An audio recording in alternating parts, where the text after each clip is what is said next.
ലെനിൻ്റെ, സ്റ്റാലിൻ്റെ, Mao സേതുങ്ങിൻ്റെ ഒക്കെ നമ്മുടെ Kim ഇൽ സുങ് നോർത്ത് കൊറിയ, അതെ, അയാളുടെയൊക്കെ തലത്തിലേക്ക് MA ഗോപിയുടെയും ജയരാജന്മാരുടെയും പിണറായി വിജയൻ്റെയും പാർട്ടി വളർന്നു വരുന്നത് നല്ലത് തന്നെ. ഇത് സ്വജനപക്ഷപാതം, തട്ടിപ്പ്, രക്തസാക്ഷി ഫണ്ട് വെട്ടിപ്പ് അല്ല, ഷംസീറിനെ M സുരാജിനെയൊക്കെ ഒഴിവാക്കിയിട്ട് മരുമകനെ കേരളത്തിൻ്റെ മുഖ്യമന്ത്രിയാകാൻ വേണ്ടി രണ്ടാമതൊരവസ്ഥ LDFന് കിട്ടിയാൽ എൻ്റെ കാലം കഴിഞ്ഞാൽ എൻ്റെ മരുമകനെ കിട്ടാവുള്ളൂ. കേരള രാഷ്ട്രീയത്തിലെ ഒരു കാലഘട്ടത്തിലെ ഗുണ്ടാ രാഷ്ട്രീയത്തിൻ്റെ 1-ാം നമ്പർ നേതാവും വക്താവും പ്രയോക്താവുമായിരുന്നു എം വി രാഘവൻ. ആ എം വി രാഘവനും പാർട്ടി വിട്ട് പോയി കഴിഞ്ഞിട്ടും കേരളത്തിൽ സമൂഹത്തിൻ്റെ പൊതു താല്പര്യം വന്നിട്ടില്ല. കാരണം ഈ ചുവന്ന നിറം, മനുഷ്യൻ്റെ ചോരയിൽ മുക്കിയ ആ ചുവന്ന നിറമുള്ള പാർട്ടിയുടെ കൊടിയുണ്ടല്ലോ, ആ കൊടി കേരളത്തിൽ നിന്നും അപ്രത്യക്ഷമാകുന്നതിനുള്ള കാലമായി കഴിഞ്ഞിരിക്കുന്നു. നമസ്കാരം സാർ. നമസ്കാരം. സാർ, ഇന്നിപ്പോൾ ഈ CPMൻ്റെ പുന്നാപുരം കോട്ട എന്നറിയപ്പെടുന്ന കണ്ണൂർ ജില്ലയിൽ പാർട്ടി വലിയ പ്രതിസന്ധിയിലാണ്. വലിയ വിഭാഗീയതയാണ്. അതായത് ഒരു കാലത്തും കണ്ണൂരിൽ നിന്ന് ഒരു അപശബ്ദം ഉയരില്ല എന്നാണ് നമ്മളൊക്കെ കരുതിയിരുന്നത്. പക്ഷേ കണ്ണൂരിൽ നിന്ന് അതിശക്തമായ കൊടുങ്കാറ്റ് വീശുകയാണ്. പാർട്ടിയുടെ ധാർഷ്ട്യത്തിനെതിരെ, CPMനുള്ളിലെ ഫാസിസത്തിനെതിരെ. TK ഗോവിന്ദൻ, കുഞ്ഞികൃഷ്ണൻ തുടങ്ങിയ ഒട്ടനവധി പേർ. രസകരമായ കാര്യം എന്താണെന്ന് വെച്ചാൽ, പാർട്ടിയെ ഞെട്ടിച്ച കാര്യം, അണികൾ ധാരാളം പേർ, ഈ നമ്മൾ അന്തംകമ്മികൾ എന്നൊക്കെ പറഞ്ഞ് എഴുതി തള്ളിയിരുന്ന ഒരു വിഭാഗം വളരെ ശക്തമായി ഈ കലാപക്കൊടി ഉയർത്തുന്ന നേതാക്കൾക്കൊപ്പം നിൽക്കുകയാണ്. എന്താണ് സാർ കണ്ണൂരിൽ CPMന് സംഭവിച്ചുകൊണ്ടിരിക്കുന്നത്? എനിക്ക് തോന്നുന്നത് ഇപ്പോഴാണ് CPM യഥാർത്ഥ കമ്മ്യൂണിസ്റ്റ് പാർട്ടി ആയതെന്ന്. കാരണം ട്രോട്സ്കിയെ കൊന്ന സ്റ്റാലിൻ്റെ പാർട്ടിയല്ലേ ഇത്, അല്ലേ? അതെ. കമ്മ്യൂണിസ്റ്റ് പാർട്ടിയുടെ സോവിയറ്റ് യൂണിയനിലെ പോളിറ്റ് ബ്യൂറോ മെമ്പറായിരുന്ന ഏറ്റവും പ്രധാനപ്പെട്ട വ്യക്തിയായിരുന്നു. ലെനിനെക്കാട്ടിലും സ്റ്റാലിനെക്കാട്ടിലും ഒക്കെ പ്രഗത്ഭനുമായിരുന്നു, മികച്ച സൈദ്ധാന്തികനായിരുന്നു. ആ ട്രോട്സ്കിയെ കൊന്ന പാർട്ടി മാവോ സേതുങ് ചൈനയിൽ എത്ര പേരെ കൊന്നൊന്നും കണക്കില്ല. ഇപ്പോഴത്തെ പ്രസിഡന്റില്ലേ അവിടുത്തെ ഷീ ജിൻപിങ്, അങ്ങേരുടെ അച്ഛനെ 1930കളിൽ പാർട്ടി കൊല്ലാൻ തീരുമാനിച്ചതാണ്. കൊല്ലാൻ തീരുമാനിച്ചതിൻ്റെ അടുത്ത ദിവസം യാദൃച്ഛികമായിട്ട് മാവോ അതിൽ ചെന്നു. അന്ന് മാവോ സേതുങ്ങിന് എന്തോ ഒരു അല്പം ക്ഷമ തോന്നിയിട്ടാണ്, ഒരു കരുണ തോന്നി, ജീവിക്കാൻ സമ്മതിച്ചു. അദ്ദേഹം പിന്നെയും പ്രവർത്തിച്ചു, പാർട്ടിക്കകത്ത് വളർന്നു. 1960കളിലാണെന്ന് തോന്നുന്നു വീണ്ടും ഇദ്ദേഹത്തെ പാർട്ടി അച്ചടക്കമെടുത്ത് പുറത്താക്കി പാർട്ടി കോൺസെൻട്രേഷൻ ക്യാമ്പിലേക്ക് വിട്ട് അവിടെ ഇട്ട്, അവിടെയാണ് ആ കോൺസെൻട്രേഷൻ ക്യാമ്പിലേക്ക് അച്ഛനെ വിട്ടപ്പോൾ ഈ മോൻ ഷീ ജിൻപിങ്ങിനെയും ഇങ്ങനെ നല്ല ഗുണം പഠിപ്പിക്കാൻ വേണ്ടിയിട്ട് ആ വഴിക്ക് വിട്ടു. ടോർച്ചർ, മർദ്ദനം സഹിക്കാൻ വയ്യാഞ്ഞിട്ട് ഈ ഷീ ജിൻപിങ്ങിൻ്റെ ഒരു സഹോദരി, ഹാഫ് സിസ്റ്ററാണ്, കാരണം അച്ഛൻ ഒന്നാണ്, അമ്മ വേറെ മരിച്ചു പോയതാ. അതാണ് ചൈനയിലെ കമ്മ്യൂണിസ്റ്റ് പാർട്ടിയുടെ ഘടകം. ഏതായാലും ലെനിൻ്റെ, സ്റ്റാലിൻ്റെ, മാവോ സേതുങ്ങിൻ്റെ ഒക്കെ നമ്മുടെ കിം ഇൽ സുങ് നോർത്ത് കൊറിയ, അയാളുടെയൊക്കെ തലത്തിലേക്ക് MA ഗോപിയുടെയും ജയരാജന്മാരുടെയും പിണറായി വിജയൻ്റെയും പാർട്ടി വളർന്നു വരുന്നത് നല്ലത് തന്നെ. ഇത് ഞാൻ സ്ഥലപ്പേര് പറയുന്നില്ല. ഒരു സ്ഥലത്തൊരു പള്ളിയിലെ പെരുന്നാളിനെ കുറിച്ച് പറയും. എന്താന്ന് പറഞ്ഞാൽ, ആ പെരുന്നാളിൽ എല്ലാ പെരുന്നാളിനും അടിയുണ്ടാവണം. എനിക്ക് മനസ്സിലായി. അടിക്കാൻ ആളെ കിട്ടിയില്ലെങ്കിൽ കൂട്ടുകാരെ ഇരുന്നല്ല, വാടകയ്ക്കല്ല, കൂട്ടുകാർ കൊണ്ടിരുന്ന് പേരെഴുതി കുറിയിടും. ഒരുത്തൻ്റെ പേര് വീഴുമല്ലോ, അവനെ ബാക്കിയുള്ളവരോട് തല്ലും. ഈ അവസ്ഥയിലായിരിക്കുന്നു മാർക്സിസ്റ്റ് പാർട്ടിയുടെ കണ്ണൂർ ഘടകം. ആരെയും തല്ലാൻ കിട്ടിയില്ലെങ്കിൽ, കാരണം കൊന്നും കൊല വിളിച്ചും കയ്യും കാലും തല്ലിയൊടിച്ചും രാഷ്ട്രീയം തുടങ്ങിയ പ്രസ്ഥാനമല്ല കമ്മ്യൂണിസ്റ്റ് പ്രസ്ഥാനം. കൃഷ്ണപിള്ള കൊന്നതാരാ? കമ്മ്യൂണിസ്റ്റുകളല്ലേ? വലിയ ചർച്ചയായിട്ടുണ്ട് വീണ്ടും. EMSന്റെ പടലിക്ക് പിടിച്ചെന്നൊരു സഖാവ് കോഴിക്കോട് മീറ്റിങ്ങിന് EMSന്റെ ഗോപാലൻ, ഏത് ഗോപാലൻ, കുറേ ഗോപാലന്മാരുണ്ടല്ലോ, ഒരു സഖാവ് പറഞ്ഞു, ഞാൻ അവിടെ EMSന്റെ പടലിക്ക് പിടിച്ചു വന്നു. ഇതൊന്നും കേരളത്തിലെ അല്ല, ലോകത്തിലെ അല്ല, ഒരു രാഷ്ട്രീയ പ്രസ്ഥാനങ്ങൾക്ക് ഉള്ളിൽ കേൾക്കുന്നതല്ല. അഭിപ്രായ വ്യത്യാസം ഉണ്ടാവും, തർക്കം ഉണ്ടാവും. ഞാൻ പറഞ്ഞു വന്നത്, കമ്മ്യൂണിസ്റ്റ് പാർട്ടി കമ്മ്യൂണിസ്റ്റായിട്ട് മാറി, CPM യഥാർത്ഥ കമ്മ്യൂണിസ്റ്റ് പാർട്ടിയായിട്ട് മാറിയതാണ്. ആരെയും കിട്ടിയില്ലെങ്കിൽ പരസ്പരം തല്ലുകൂടും. അതാണ് ഇപ്പം നടക്കുന്നത്. അല്ലെങ്കിൽ ഒന്ന് ആലോചിച്ച് നോക്കി. അല്ല, പാർട്ടിക്കാരെയും പറയണ്ട, പാർട്ടിക്കാരും മനുഷ്യർ. പക്ഷെ സാർ, ഇതൊക്കെ നമ്മൾ പറയുമ്പോഴും ഒരു വശത്ത് ഈ പാർട്ടിയിൽ സംഭവിച്ചിരിക്കുന്ന അപജയത്തിനെതിരായ ഒരു യുദ്ധ കാഹളമല്ലേ ഇത്? അല്ല, അത് തന്നെ ഞാൻ പറഞ്ഞത്. പാർട്ടിക്കാരെ കുറ്റം പറയേണ്ടെന്ന് ഞാൻ പറഞ്ഞത് അത് തന്നെയാണ് പറഞ്ഞത്. എന്താ അവർ കാണുന്നത്? എന്താ അവർ കാണുന്നത്? അഴിമതി, സ്വജനപക്ഷപാതം, തട്ടിപ്പ്, രക്തസാക്ഷി ഫണ്ട് വെട്ടിപ്പ്. അല്ല, ഷംസീറിനെ, M സുരാജിനെയൊക്കെ ഒഴിവാക്കിയിട്ട് മരുമകനെ കേരളത്തിന് മുഖ്യമന്ത്രിയാകാൻ വേണ്ടി രണ്ടാമതൊരവസ്ഥ LDFന് കിട്ടിയാൽ, എൻ്റെ കാലം കഴിഞ്ഞാൽ എൻ്റെ മരുമകനെ കിട്ടാവുള്ളൂ. ആ തരത്തിൽ ഓരോരുത്തരും വെട്ടി നിരത്തുകയല്ലേ ഇപ്പം മുഖ്യമന്ത്രി ചെയ്തുകൊണ്ടിരിക്കുന്നത്. ഇത് തന്നെയാണ് ഉമ്മൻചാണ്ടി കോൺഗ്രസിലെ ആന്റണി ഗ്രൂപ്പ് ചെയ്തത്. കൂടെയുള്ള തിരുവഞ്ചൂർ രാധാകൃഷ്ണനെയും മറ്റുള്ളവരെല്ലാം വെട്ടി ഒതുക്കിയിട്ട് മകന് വേണ്ടി അവസരം ഉണ്ടാക്കാൻ വേണ്ടി ബാക്കി എല്ലാവരും രണ്ടാമതൊരാളെ വളർത്തിയിട്ടില്ല. ഉമ്മൻചാണ്ടിയുടെ കൂടെ നമ്പർ 2 ആയിരുന്നു തിരുവഞ്ചൂർ രാധാകൃഷ്ണൻ. അതെ അതെ. രാധാകൃഷ്ണനെ പൊങ്ങാൻ സമ്മതിച്ചില്ല. NSSൻ്റെ സുകുമാരൻ നായരുടെ കൂട്ട് വാങ്ങിച്ചുകൊണ്ട് ആഭ്യന്തരമന്ത്രം തിരുവഞ്ചൂരൊന്നെടുത്ത് ചെന്നിത്തലയ്ക്ക് കൊടുത്ത് തിരുവഞ്ചൂരിനെ ഒഴിവാക്കി. ചെന്നിത്തലയുടെ കാര്യം വേറെ. പക്ഷെ തിരുവഞ്ചൂരിനെ ഒഴിവാക്കി ഉമ്മൻചാണ്ടി രാഷ്ട്രീയം എന്ന് പറയുന്നത് മുഖ്യമന്ത്രിയാവാൻ സാധ്യതയുള്ള അടുത്ത ഒരു ഗ്രൂപ്പുകാരനെ ഇല്ലാതാക്കുക ചെയ്ത്. ഇത് തന്നെ മറ്റുള്ളവരോടൊക്കെ ചെയ്യുന്നത്.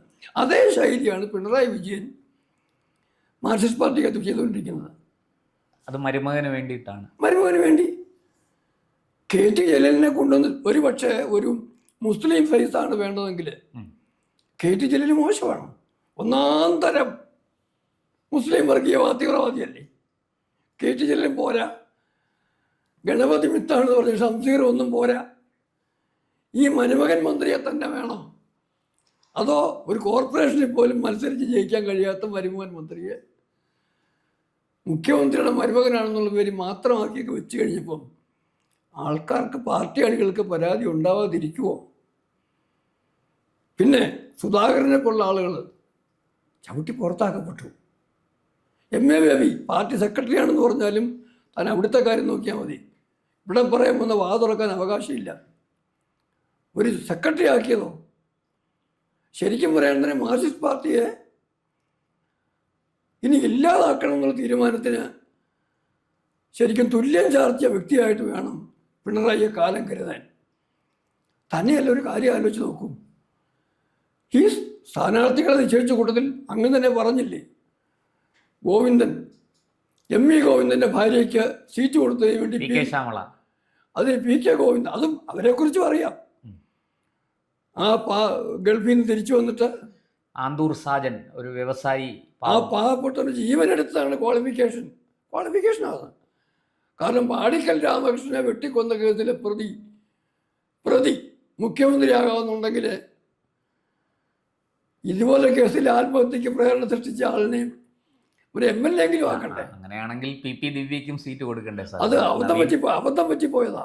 നവീൻ ബാബുവിന്റെ മരണത്തിന് കാരണം അബദ്ധം പറ്റിപ്പോയി. പിന്നെ ഒരു കാര്യം ഞാൻ പറയാം, ഈ പാർട്ടിക്കകത്ത് പരാതി പറയുന്നവരോടും എനിക്ക് ഒരു ബഹുമാനമുള്ള കൂട്ടത്തിലല്ല, ഇൻക്ലൂഡിങ് KK രമ, ഈ TP ചന്ദ്രശേഖരനും ഈ ജി സുധാകരനും ഇപ്പോഴീ മാറിയെന്ന് പറയുന്നവരെല്ലാവരും ഉള്ള കാലത്തല്ലേ ഈ പാർട്ടിക്കുള്ളിൽ നിന്നിട്ട് കാണിക്കാവുന്ന തോന്നിവാസങ്ങൾ മുഴുവൻ കാണിച്ചത്? ജയകൃഷ്ണൻ മാസ്റ്ററെ ക്ലാസ് റൂമിൽ കയറി കൊല്ലുമ്പോഴത്തേക്ക് അന്ന് ഈ TP ചന്ദ്രശേഖരൻ പാർട്ടിയിലില്ലായിരുന്നു. അതും പറഞ്ഞ് MN വിജയൻ തുടങ്ങി ഇങ്ങോട്ടുള്ള എല്ലാവരും ജി സുധാകരൻ വലിയ ന്യായം പറയുന്നു. പരിമലയ 3 കുട്ടികളെ കൊന്ന കാലത്ത് സുധാകരൻ എന്തെങ്കിലും പറഞ്ഞിട്ടുണ്ടാവും?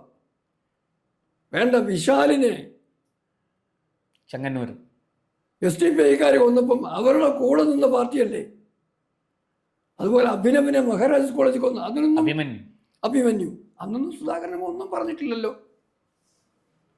കാണിക്കുന്ന ജനാധിപത്യ വിരുദ്ധമായ എല്ലാ പ്രവർത്തനങ്ങളുടെയും ഫലം എനിക്കും കൂടെ കിട്ടുകയാണെങ്കിൽ ഓക്കെ. എന്നെ ഒഴിവാക്കുമ്പോഴാണ് പ്രശ്നം. എന്നെ ഒഴിവാക്കും പ്രശ്നം എന്ന് പറയുന്നതുകൊണ്ട് തന്നെയാണ് ഈ പറയുന്ന സുധാകരന്മാർക്കും ഒന്നും പൊതുജനങ്ങളുടെ സ്വീകാര്യതയില്ലാതെ വരുന്നത്. എന്തിനറിയാം, എം വി ഗോവിന്ദൻ പോലും പാർട്ടിക്കകത്ത് പുറത്ത് പോയപ്പോഴത്തേക്ക് പറയുന്നത് പോലെ വലിയ വ്യത്യാസമൊന്നും കേരളത്തിലുണ്ടായിട്ടില്ല. യു ഡി എഫിനൊപ്പം നിൽക്കുന്നവരും വളർത്തിക്കൊണ്ടെന്നുള്ള ഒഴിച്ചു കഴിഞ്ഞാൽ കേരള രാഷ്ട്രീയത്തിലെ ഒരു കാലഘട്ടത്തിലെ ഗുണ്ടാ രാഷ്ട്രീയത്തിൻ്റെ 1-ാം നമ്പർ നേതാവും വക്താവും പ്രയോക്താവുമായിരുന്നു എം വി രാഘവൻ. ആ എം വി രാഘവനും പാർട്ടി വിട്ട് പോയി കഴിഞ്ഞിട്ടും കേരളത്തിൽ സമൂഹത്തിൻ്റെ പൊതു താല്പര്യം വന്നിട്ടില്ല. കാരണം ഞാനിപ്പോഴും പറഞ്ഞത് തന്നെ, ജി സുധാകരനാണെങ്കിലും എം വി രാഘവനാണെങ്കിലും ആരാണെങ്കിലും പാർട്ടിക്കകത്ത് നിന്നപ്പോൾ ഇവരെല്ലാം പാർട്ടിക്കകത്തുള്ള ആ ഒരു ക്രൂരമായ രാഷ്ട്രീയത്തിൻ്റെ ആ സംഘടനാ ചട്ടക്കൂട്ടിൽ ഇന്ന് ഉപദ്രവിക്കുന്നതെല്ലാം ചെയ്തതാണ്. അങ്ങ് പിന്നെ ഇതിനെക്കുറിച്ച് ചിന്തിക്കുമ്പോൾ പുതിയ കാര്യമാണെന്ന് വിചാരിക്കേണ്ട. പണ്ടും ഇതൊക്കെ ഉണ്ടായിരുന്നു. ഒരു ഉദാഹരണം മാത്രം ഞാൻ പറയാം. കൃഷ്ണപിള്ളയെ കൊന്ന കാര്യമൊക്കെ നമ്മൾ പറഞ്ഞു. അത് കൂടാതെ ഒരു കാര്യം ഞാൻ പറയാം. അത് വളരെ ശ്രദ്ധേയമായൊരു കാര്യമാണ്. വി എസ് അച്യുതാനന്ദനെ എതിർപക്ഷം പോലും ആദരിക്കുന്ന ഒരു സംഗതിയുണ്ട്. അതായത് കമ്മ്യൂണിസ്റ്റ് പാർട്ടി ചൈനച്ചാരന്മാരായി നിന്നിട്ട് ഭാരതത്തിന് എതിരെ നിന്ന കാലത്ത് ജയിലടയ്ക്കപ്പെട്ട അച്യുതാനന്ദൻ ചാരനാണെന്ന് പറഞ്ഞ് അന്ന് ഭാരതീയ പട്ടാളക്കാർക്ക് ചോര കൊടുക്കാൻ തയ്യാറായി എന്നൊരു കഥ സൈനികർക്ക്. ഇതിനെക്കുറിച്ച് 2020 തോന്നുന്നു ഇന്ത്യൻ എക്സ്പ്രസിൽ അച്യുതാനന്ദൻ ഒരു കാര്യം പറഞ്ഞിട്ടുണ്ട്. അതങ്ങനൊന്നുമല്ല. അതന്ന് സഖാവ് അനിരുദ്ധൻ എനിക്കെതിരായിരുന്നു, പാർട്ടിക്കകത്ത് ഉൾപാർട്ടി എനിക്കെതിരായിരുന്നു.